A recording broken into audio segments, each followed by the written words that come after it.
Hello students, professor ममता Bishnoi YouTube channel पर आप सबका बहुत बहुत स्वागत है। आज की इस क्लास के अंदर हम डिस्कस करने जा रहे हैं महिला पर्यवेक्षक भर्ती के सिलेबस के बारे में। जैसा कि थंबनेल से ही आपको पता चल रहा है कि कौन सा सब्जेक्ट सिलेक्शन दिलाएगा और तैयारी हमें कैसे करनी है।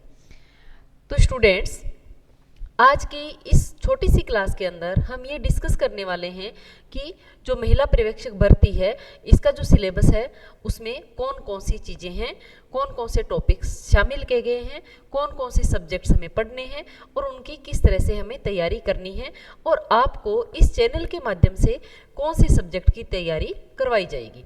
तो चलिए स्टूडेंट, शुरू करते हैं आज की अपनी क्लास। तो यहाँ हम देखते हैं जो हमारा महिला पर्यवेक्षक भर्ती का जो सिलेबस है उसको दो पार्ट में डिवाइड किया गया है। पहला जो पार्ट है वो पार्ट है जो फर्स्ट जो पार्ट ए है, उसके अंदर आपको क्या दिख रहा है, उसके अंदर जो है आपको दिखाई दे रहा होगा कि इसके अंदर सामान्य हिंदी, सामान्य अंग्रेजी, गणित और सामान्य तर्क शक्ति और सामान्य ज्ञान, ये जो टोटल है ये वाला पोर्शन ये आपको 115 नंबर का जो है एग्जाम में देखने को मिलेगा। फिर सेकंड जो पार्ट है वो है आपके पोषण व स्वास्थ्य का ज्ञान और योजनाएं और इसके अलावा शिशु की प्रारंभिक देखभाल एवं शिक्षा, ये वाला जो पोर्शन है ये आपको 85 मार्क्स का जो है वो देखने को मिलेगा। यानी कि टोटल जो आपका पेपर है वो 200 अंकों का आपका होने वाला है। तो यहाँ पर आपको ये दिखाई दे रहा होगा कि जो पार्ट ए है वो 115 मार्क्स का है और जो पार्ट बी है वो 85 मार्क्स का है। तो हम यहाँ पर जो डिस्कस करने जा रहे हैं वो हम पार्ट बी का जो सिलेबस है उसको हम डिस्कस करेंगे, क्योंकि आपको इस यूट्यूब चैनल के माध्यम से पार्ट बी की जो तैयारी है वो आपको करवाई जाएगी। इसलिए हम जो सिलेबस है आज डिस्कस करने जा रहे हैं। तो यहाँ पर देखिए, जो पार्ट बी है इसके अंदर पोषण व स्वास्थ्य ज्ञान और योजनाएं, यहाँ पर हमें कौन कौन से जो टॉपिक है उनको हमें पढ़ना है। तो सबसे पहले है पोषण, जिसको हम क्या कहेंगे, न्यूट्रिशन। न्यूट्रिशन, ठीक है। तो ये वाला जो पोर्शन है पोषण वाला, ये आपके एग्जाम में 10 नंबर का आने वाला है। यानी कि इससे जो भी क्वेश्चन आएंगे वो 10 मार्क्स के क्वेश्चन आपको एग्जाम में देखने को मिलेंगे। इसके अंदर हम कौन कौन सी चीज़ों को कवर करने वाले हैं। सबसे पहले संतुलित आहार। आपने संतुलित आहार के बारे में पढ़ा होगा साइंस में कभी कि संतुलित आहार क्या होता है। यानी कि ऐसा भोजन जो हमारे शरीर की जो पोषण की जो आवश्यकताएं हैं उनको पूरा करे, ऐसा भोजन क्या कहलाएगा, संतुलित भोजन कहलाएगा। तो यहाँ पर हम इसके बारे में पढ़ेंगे। इसके अलावा हम पढ़ेंगे मैक्रो एंड माइक्रो न्यूट्रिएंट्स। अब बात आती है न्यूट्रिएंट्स। न्यूट्रिएंट्स यानी कि पोषक तत्व। न्यूट्रिएंट्स यानी कि पोषक तत्व। तो ये जो पोषक तत्व है ये कितने तरह के होते हैं, ये 2 तरह के होते हैं, macro and micro. Macro and micro. Macro के अंदर आपके आ जाएगा कार्बोहाइड्रेट, कार्बोहाइड्रेट, प्रोटीन और फैट। इसके अलावा माइक्रो के अंदर आपके आ जाएगा विटामिन, विटामिन और मिनरल्स। तो यहां पर हमें जो सिलेबस दिया गया है उसमें हमें क्या दिया गया है कि एक तो हमें देखना है संतुलित आहार, दूसरा हमें देखना है मैक्रो एंड माइक्रो न्यूट्रिएंट्स, जिसके अंदर हम कैलोरी, प्रोटीन, विटामिन, सूक्ष्म खनिज तत्व जैसे iodine, vitamin A, iron, zinc आदि जो है वो हम यहाँ पर पढ़ने वाले हैं। हम यहाँ पर पढ़ेंगे कि जितने भी मैक्रो एंड माइक्रो न्यूट्रिएंट है इनके क्या फंक्शन है और इनकी जो कमी है उसके क्या प्रभाव हमारे शरीर में देखने को मिलते हैं, उसके बारे में हम यहाँ पर डिटेल से पढ़ने वाले हैं। तो आपके जो 10 मार्क्स की यूनिट है, 10 मार्क्स का जो ये पोर्शन है यहाँ पर आपको देखने को मिलेगा। उसके बाद में हम चलते हैं जो टॉपिक सेकंड है, जीवन की विभिन्न अवस्थाओं में पोषण का महत्व। यानी कि जो हमारे जीवन है उसको हमने डिफरेंट स्टेजेस में बांटा हुआ है। जैसे कि जन्म से पहले की अवस्था जो होती है, यानी कि जो बच्चा जब अपनी माँ के वोम में होता है, उस अवस्था के दौरान जो बच्चा है वो पोषण कहाँ से लेगा? अपनी मदर से लेगा। तो यहाँ पर हम देखेंगे जो गर्भावस्था है, यानी कि जो प्रेग्नेंट लेडी है उसको न्यूट्रिशन की जो न्यूट्रिएंट्स है उनकी कितनी ज़रूरत होती है और कौन से न्यूट्रिएंट की उसको आवश्यकता अधिक होती है, तो ये हम यहाँ पर देखने वाले हैं। फिर धात्री माताएं, यानी कि जो बच्चे को जो स्तनपान कराने वाली माताएं होती है, उनकी भी जो नॉर्मल लेडीज होती है उनसे न्यूट्रिएंट की रिक्वायरमेंट ज़्यादा होती है, क्योंकि वो अपने बच्चे को फीड करवा रही होती है, तो इस दौरान भी उसको न्यूट्रिएंट की रिक्वायरमेंट ज़्यादा होती है। तो यहाँ पर हम ये भी देखेंगे। इसके अलावा जो नवजात है, जो छोटा बच्चा है, उसकी न्यूट्रिएंट की रिक्वायरमेंट क्या है, शिशु की न्यूट्रिएंट की रिक्वायरमेंट क्या है, बाल्यावस्था, वयस्क और किशोर अवस्था। तो यानी कि हमारा जो जीवन है उसको हमने जो डिफरेंट स्टेजेस में बांटा है, और उन हर एक स्टेज में हमें किस तरह से न्यूट्रिएंट की ज़रूरत पड़ेगी, किस तरह से हमारे पोषण की ज़रूरत हमें पड़ेगी, उसके बारे में हम यहाँ पर डिटेल से डिस्कस करने वाले हैं। और ये यूनिट जो है ये आपके 8 नंबर की एग्जाम में आने वाली है, यानी कि यहाँ से जो क्वेश्चन आएंगे वो 8 मार्क्स के आपके एग्जाम में देखने को मिलेंगे। नेक्स्ट है गर्भवती की देखभाल, क्योंकि ये जो महिला सुपरवाइजर का जो पेपर है और ये जो पोस्ट है ये मेनली वर्क किसके लिए करती है? प्रेग्नेंट लेडीज और जो लैक्टेटिंग मदर है, प्रेग्नेंट लेडीज है, और जो छोटे बच्चे हैं यानी कि जो इन्फेंट है, और इसके अलावा जो किशोरावस्था की बालिकाएं होती है, मेनली ये उनके लिए काम करते हैं। इसलिए इनको इस पोस्ट में जो भी जाने वाले कैंडिडेट हैं उनको इन सारी जनरल चीज़ों की जानकारी होनी चाहिए, और इसके लिए इनके सिलेबस में ये सारी चीज़ें डाली गई है। तो यहाँ पर जो गर्भवती माता है उसकी देखभाल, इसमें हम क्या क्या पढ़ेंगे? गर्भावस्था में वजन की निगरानी, क्योंकि हम सभी जानते हैं कि जब कोई भी एक लेडी है जब वो प्रेग्नेंट होती है, जब उसके वोम में एक शिशु का जो पालन पोषण हो रहा होता है, तो उस दौरान उसका जो वेट है वो कम से कम 10-12 केजी जो है वो बढ़ जाता है। ये नॉर्मल रेंज है, 10 से 12 किलो वजन बढ़ना नॉर्मल रेंज है। अगर इससे ज़्यादा वजन बढ़ रहा है या फिर इससे कम वजन बढ़ रहा है तो हमें डॉक्टर से सलाह लेने की ज़रूरत पड़ती है। तो हमें यहाँ पर ये देखना है कि जो प्रेग्नेंट लेडी है उसका वजन जो है वो कितना बढ़ रहा है, इक्वल यानी कि जितना नॉर्मल होना चाहिए उतना ही बढ़ रहा है या कम या ज़्यादा बढ़ रहा है, तो ये हम यहाँ पर देखने वाले हैं। फिर मातृ शिशु रक्षा, यानी कि जब बच्चे का जन्म होता है तो जो प्रेग्नेंट लेडी है उस दौरान और प्रेगनेंसी के बाद में, यानी कि डिलीवरी और आफ्टर डिलीवरी, इस दौरान जो है हम किस तरह से एक लेडी की और उसके बच्चे की हम देखभाल करेंगे, उसकी रक्षा करेंगे।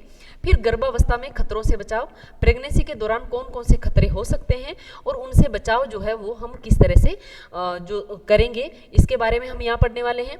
गर्भावस्था में प्रसव पूर्व स्वास्थ्य जांच, क्योंकि जो प्रेग्नेंट लेडी है तो प्रेगनेंसी के दौरान बहुत सारे चेंजेस जो है वो बॉडी के अंदर हमें देखने को मिलते हैं, बहुत सारे फिजिकल चेंजेस, बहुत सारे हार्मोनल चेंजेस जो है वो हमें देखने को मिलते हैं। तो यहाँ पर प्रेगनेंसी के दौरान हमें टाइम टू टाइम जो है किस तरह से एक प्रेग्नेंट लेडी को हमें सलाह देनी है कि वो अपने स्वास्थ्य की जाँच करवाएं, तो यहाँ पर हम इसके बारे में भी डिस्कस करने वाले हैं। उसके बाद में ये जो टॉपिक है ये भी आपके 8 नंबर का पेपर में आने वाला है। नेक्स्ट जो है टॉपिक है वो है टीकाकरण, इम्यूनाइजेशन। जैसे कि टीकाकरण, पहले तो कि टीकाकरण होता क्या है, क्यों ये टीकाकरण करवाया जाता है, और इसके अंदर हम क्या क्या पढ़ेंगे कि राष्ट्रीय टीकाकरण के अंतर्गत लगने वाले टीके कौन कौन से टीके हैं और उन टीकों की इम्पोर्टेंस क्या है, और टीकाकरण अगर हम नहीं करवाते हैं तो इसके क्या दुष्परिणाम जो है वो हमें देखने को मिलेंगे।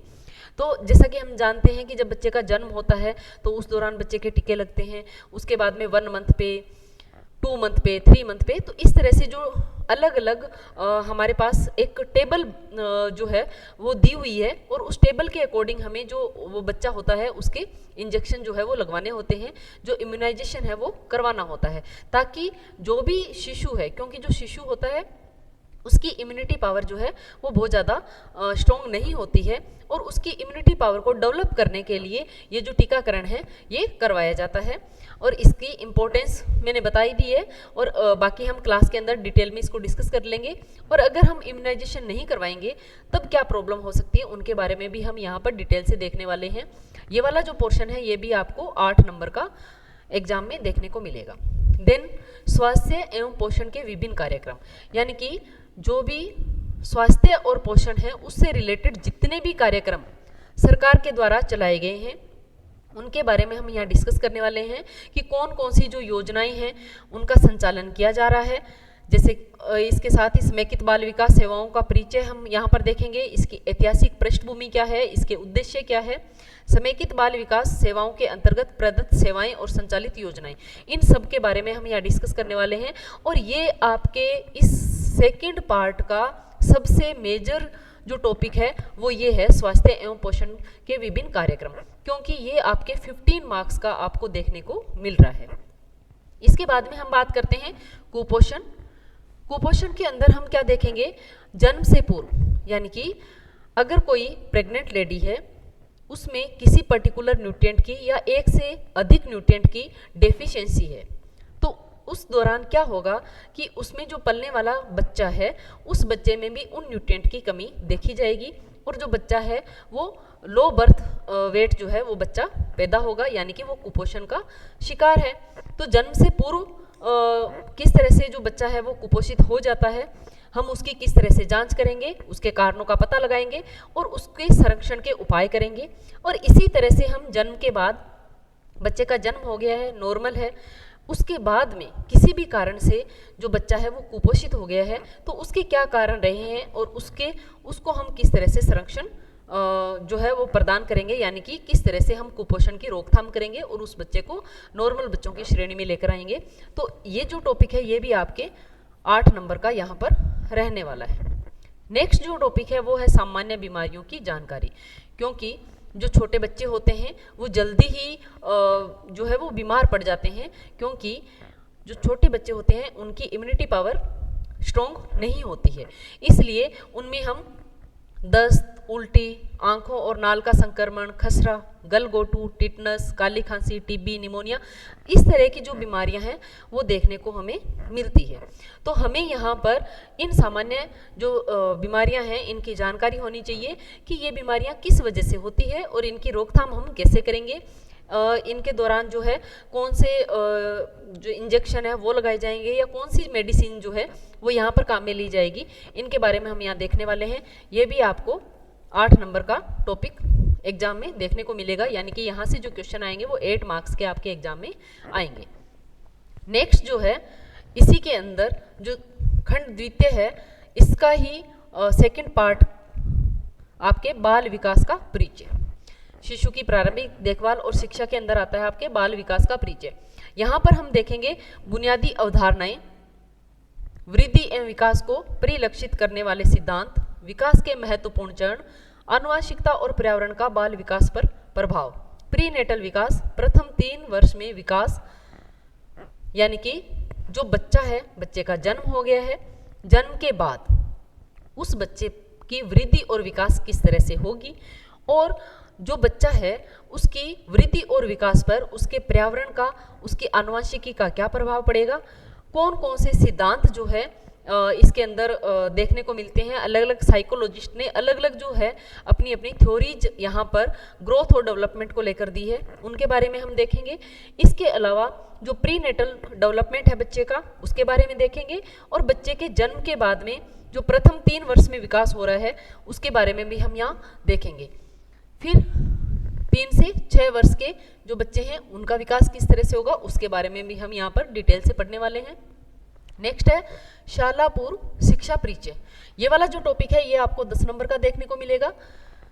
अब शाला पूर्व परिचय, इसके अंदर हम क्या देखेंगे, शाला पूर्व शिक्षा अवधारणा एवं औचित्य, यानी कि शाला पूर्व जैसा कि नाम से पता चल रहा है स्कूल जाने से पहले वाली जो अवस्था होती है उसकी अवधारणा हमें देखनी है, उसका क्या औचित्य है, कौन सी आयु के बच्चों को हम इसके अंदर रखते हैं, क्योंकि आपके क्वेश्चन जो है एग्जाम में वो आयु से रिलेटेड भी आ सकते हैं कि शाला पूर्व अवस्था की आयु क्या रहेगी, तो आपको ऑप्शन 4 ऑप्शन दिए हुए मिलेंगे, जैसे कि 0 to 2 year, 2 to 3 year, 3 to 6 year, इस तरह से आपको ऑप्शन देखने को मिलेंगे।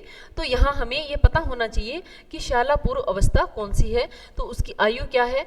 आयु के अनुसार सीखने की श्रेणियां और स्तर, यानी कि जो बच्चा है वो अपनी एज के अकॉर्डिंग इनके डेवलपमेंटल टास्क जो होते हैं उनको किस तरह से सीखेगा। डेवलपमेंटल टास्क का मतलब जिसको हम कहते हैं विकासात्मक कार्य, विकासात्मक कार्य, यानी कि जब एक बच्चे का जन्म होता है, जन्म होने के बाद में उस बच्चे की वृद्धि और विकास होता है, उस वृद्धि और विकास के दौरान एक उम्र तक हम ये उम्मीद करते हैं, या जो साइकोलॉजिस्ट है जिन्होंने रिसर्चेज की है उन्होंने ये माना है कि 1 साल का बच्चा ये एक्टिविटी कर पाएगा, 2 साल का बच्चा ये एक्टिविटी कर पाएगा। तो इनको हम क्या कहते हैं, विकासात्मक कार्य हम इनको कहते हैं, या फिर हम इनको क्या कहते हैं, डेवलपमेंटल टास्क, डेवलपमेंटल टास्क। तो हम इसके बारे में भी देखेंगे कि जो बच्चा है उसका डेवलपमेंटल टास्क क्या है, और बच्चे के सीखने की प्रक्रिया, यानी कि जो बच्चा है उसकी सीखने की क्या प्रक्रिया है, उसका मानसिक जो स्तर है, उसकी जो शारीरिक और गत्यात्मक विकास, संज्ञानात्मक विकास, भाषा का विकास, सामाजिक और भावनात्मक विकास, सृजनात्मक एवं सौंदर्य बोध का विकास, ये सारे जो टॉपिक है ये हम शाला पूर्व शिक्षा परीक्षा के अंदर कवर करने वाले हैं। तो ये जो टॉपिक है ये भी आपके 10 मार्क्स का आपको एग्जाम में देखने को मिलेगा। तो यहाँ पर ये जो पार्ट बी है ये टोटल आपको 85 मार्क्स का देखने को मिलेगा। इसका मतलब ये है कि जो 200 नंबर का आपका पेपर है उसमें से एक बहुत बड़ा पोर्शन आपका पार्ट बी है, जो कि आपको 85 नंबर का देखने को मिलेगा, और यहाँ से आप मैक्सिमम स्कोर जो है वो कर सकते हैं। और इस पूरे पोर्शन की पार्ट बी की तैयारी करने के लिए आप ज़्यादा से ज़्यादा मेरे साथ जुड़िए, क्योंकि आपको प्रोफेसर ममता बिश्नोई यूट्यूब चैनल पर इस पूरे पोर्शन की जो तैयारी है वो आपको बहुत ही अच्छे तरीके से करवाई जाएगी। इसके साथ ही साथ सभी स्टूडेंट ये जो YouTube का लिंक है अपने दोस्तों के साथ शेयर करना ना भूलें, और चैनल को सब्सक्राइब करना भी ना भूलें। मिलते हैं अगली क्लास में, तब तक के लिए थैंक यू।